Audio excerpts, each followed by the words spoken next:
नमस्कार दोस्तों, आप देख रहे हैं जी के मंत्र बाय प्रदीप।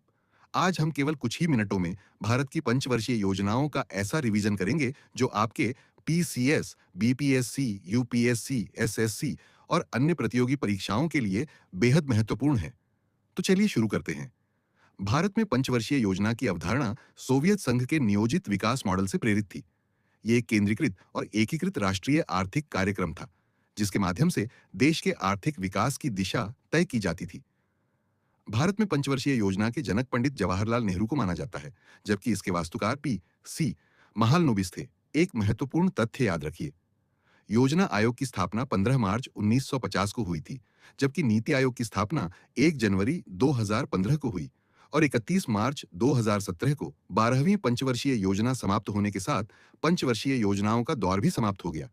अब जानते हैं पंचवर्षीय योजनाओं के प्रमुख लक्ष्य।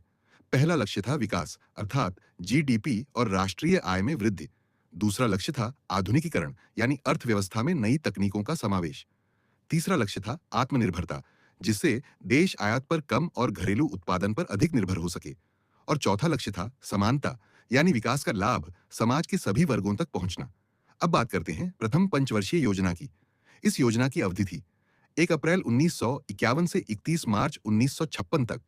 उस समय भारत के प्रधानमंत्री थे पंडित जवाहरलाल नेहरू। यह योजना हेरोड डोमर मॉडल पर आधारित थी।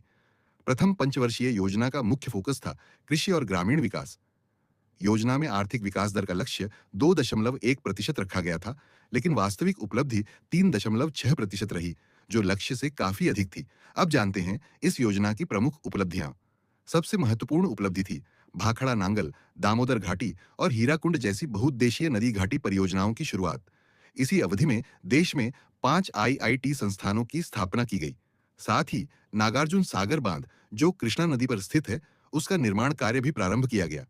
एक परीक्षा उपयोगी तथ्य याद रखिए, प्रथम पंचवर्षीय योजना का मुख्य बल कृषि, सिंचाई, बिजली और सामुदायिक विकास पर था। इसी कारण इसे अक्सर हरित क्रांति की नींव भी कहा जाता है और विकास दर लक्ष्य से अधिक होकर 3.6% रही थी।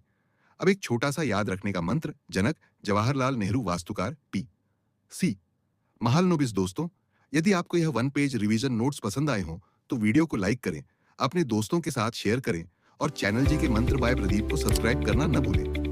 मिलते हैं अगले वीडियो में एक और महत्वपूर्ण टॉपिक के साथ। धन्यवाद। जय हिंद।